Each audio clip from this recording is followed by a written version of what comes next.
بسم اللہ الرحمن الرحیم۔ امام علی علیہ السلام کی خدمت میں ایک شخص آیا اور دست ادب کو چھوڑ کر عرض کرنے لگا، یا علی، قبر میں انسان کی پہلی رات کیسے گزرتی ہے؟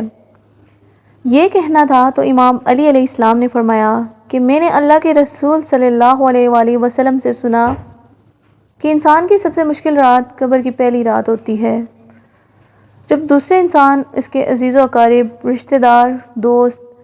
مرے ہوئے انسان کو دفنا کر چھوڑ کر چلے جاتے ہیں تو وہ انسان روتا رہتا ہے۔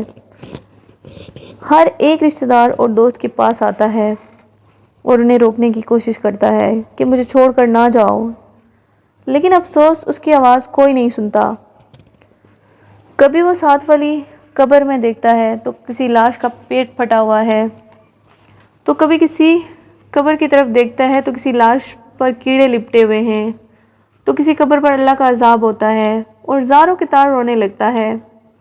اپنے آپ کو تنہا محسوس کرتا ہے۔ اللہ گواہ ہے، انسان زندگی میں اپنے آپ کو اکیلا کبھی محسوس نہیں کرتا جتنا وہ قبر کی پہلی رات اپنے آپ کو محسوس کرتا ہے۔ اس وقت اس کو ایسا لگتا ہے کہ جیسے سورج ابھی ابھی ڈوبا ہے، اس کو اپنی قبر میں ہر طرف سرخ رنگ دکھائی دیتا ہے۔ اتنی دیر میں وہ دیکھتا ہے کہ اس کی دائیں طرف سے دھواں اٹھتا ہے اور دو فرشتے اپنے بازوں سے قبر کی مٹی اکھاڑ کر اس کے پاس آ پہنچتے ہیں، اور پھر پوچھا جاتا ہے، تمہارا رب کون ہے؟ تمہارا رسول اور ایمان کون ہے؟ تم کس دین میں زندگی بسر کرتے رہے؟ اگر مرا ہوا انسان سچے دل سے اپنی زندگی میں اللہ کے دین پر چلتا تھا تو وہ بے ساختہ کہنے لگتا ہے، اور پھر وہ فرشتے اس کے لیے اللہ کے حکم سے کہتے ہیں، انتظار کر، جلد تمہارے اعمال تمہارے پروردگار عالم کے پاس پیش کیے جائیں گے، اس دن جس دن کا تمہیں بتایا گیا تھا۔ لیکن اگر انسان کے اعمال بد ہوتے ہیں اور وہ اللہ اور اس کے دین پر ایمان نہیں رکھتا تو اس وقت وہ گھبرانے لگتا ہے، اور فرشتے غضبناک ہو کر کہتے ہیں، افسوس ہے تمہاری زندگی میں، تمہیں بار بار بتایا گیا تھا، جس طرح تم سے پہلے انسان مر چکے ہیں تم پر بھی وہ وقت آئے گا، لیکن افسوس تم نے ان باتوں کو مذاق سمجھا۔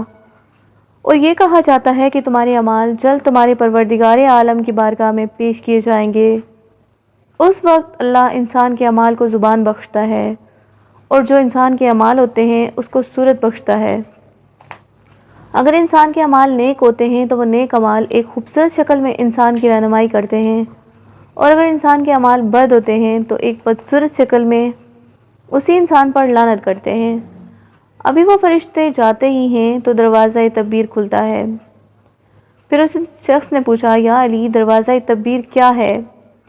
امام علی علیہ السلام نے فرمایا کہ دروازہ تدبیر عالم ملکوت اور عالم برزخ کے بیچ میں ہے۔ جیسے ہی دروازہ تدبیر کھلتا ہے تو اس سے عذاب کے فرشتے آتے ہیں جو مرے ہوئے انسان کے پیروں کی طرف، ہاتھوں کی طرف، آنکھوں کی طرف، جسم کی طرف آتے ہیں۔ اگر انسان کے اعمال نیک ہوتے ہیں تو وہ نیک اعمال بولتے ہیں کہ ہے فرشتوں، ان قدموں کو نہ چھونا، کیونکہ یہی قدم ہوتے تھے جو اللہ کے لیے چلتے تھے، اللہ کی مخلوق کی بھلائی کرنے کے لیے چلتے تھے، نماز کے لیے جاتے تھے، حج کے لیے جاتے تھے۔ فرشتے جب ہاتھوں کی طرف جاتے ہیں تو اعمال بولتے ہیں،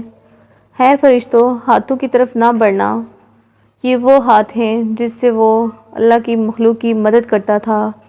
اللہ کے لیے زکوٰۃ اور صدقات دیا کرتا تھا۔ جب آنکھوں کی طرف بڑھتے ہیں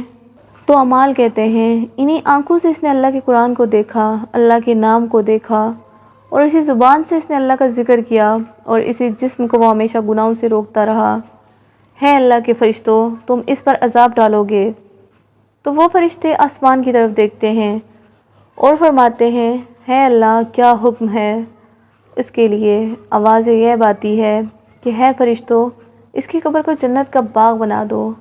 جب تک کہ یہ ہماری خدمت میں روز محشر پیش نہ ہو۔ اور اگر اس انسان کے اعمال بد ہوتے ہیں تو جیسے ہی فرشتے اس کے قدموں کے پاس آتے ہیں